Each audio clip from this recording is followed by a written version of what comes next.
If you need to deliver bad news, correct a mistake, or steer a customer back on track, the words you use will either open the door or slam it shut.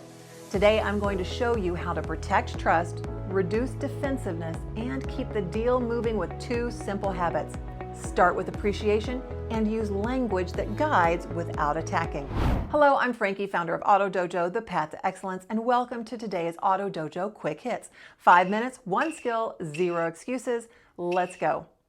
Dale Carnegie gives us a powerful starting point here. Begin with praise and honest appreciation. That isn't about being fake, and it isn't about buttering people up. It's about starting from respect.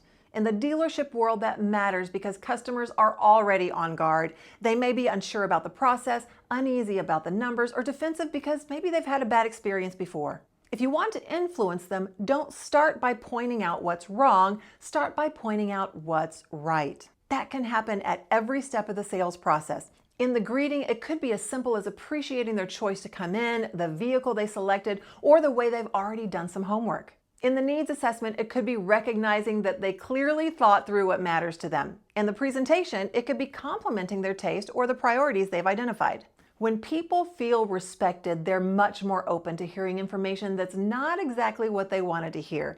And that matters because sometimes the customer is going to hear something they don't like. A price may be higher than expected. A trade value may be lower than hoped for. A feature may only be available in a higher trim package, or a timeline might take longer than they wanted. If you jump straight to correction, you create resistance. If you begin with appreciation, you lower the wall before you ever have to address the concern. The second point of today's quick hit, call attention to mistakes indirectly. One of the simplest ways to do this is by replacing the word but with and. That tiny shift changes the tone of the whole conversation. For example, if a customer says, "That's a lot less on my trade than I was expecting," and you say, "Yes, but," you've already created a wall. But if you say instead, "Yes, I can see why you might think that, and it's totally understandable you want as much as possible on your trade. Let's take a closer look together." Now you've kept the conversation open. You haven't argued with them. You've acknowledged their reality and kept the door open for a solution. That same strategy works with managers and teams. If a salesperson does something well but misses something else, start with what they did well. Then use "and" to guide them toward improvement. Not, "You did this right, but you did this wrong." That word puts them on the defensive. Instead, you handle the needs assessment really well, and let's focus on tightening up the vehicle demo with that same level of quality and skill. That keeps the person open and more willing to grow. Do you want people to behave or communicate a certain way? An indirect way to influence behavior is to emulate it. If you want more respect, show respect. If you want a calm, professional, lighthearted tone, bring that tone yourself. If you want the room to feel cleaner, your team to be more disciplined and be more accountable, be the one who picks up the trash, straightens the desk, and treats the environment like it matters. And be the one who exercises discipline and holds themselves accountable.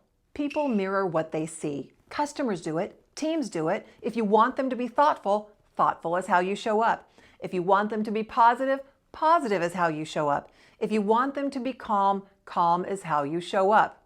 Remember, people follow what they feel. If they feel constantly criticized, they shut down. If they feel noticed, appreciated, and guided, they lean in. And the same is true with customers. If you want a customer to stay with you through a tough number, a trade challenge, or a longer delivery process than they expected, they have to feel that you're on their side. That means you should also look for the positives in their behavior, their taste, and their effort. Maybe they came in prepared. Maybe they asked thoughtful questions. Maybe they clearly know what they want. Maybe they value quality and are trying to make a smart decision. Say something about that. Let them know that you notice. People are much more open to hearing the hard part when they know you're not trying to take them down. And when you deliver something unpleasant, remember this: your tone matters as much as your content.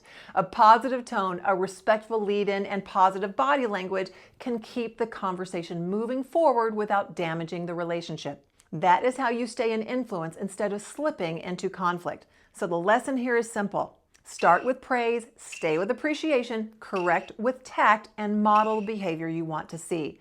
When you do that, you keep pride intact, lower resistance, and make it much easier for the person to hear you. So go do it now. For your next 3 customer conversations, start by finding one real thing to appreciate. Then, when you need to correct or redirect, use and instead of but. If you're coaching a team member or a colleague, begin with the one thing they did well before you address the area of opportunity. And in both customer and team interactions, consciously model the tone and behavior you want back. Why is this important? Well, criticism creates resistance, but appreciation creates openness. When people feel respected, they're more willing to listen, more willing to cooperate, and more willing to move forward with you. And when you model the behavior you want to see, people are more likely to mirror it. That improves trust, teamwork, customer experience, and ultimately gets the sale. In this business, trust is what keeps the deal alive. So go take action, keep the customer first, and go dominate your floor. To receive these directly into your inbox every week, scan the QR code you see here, and I look forward to serving you in the Auto Dojo soon.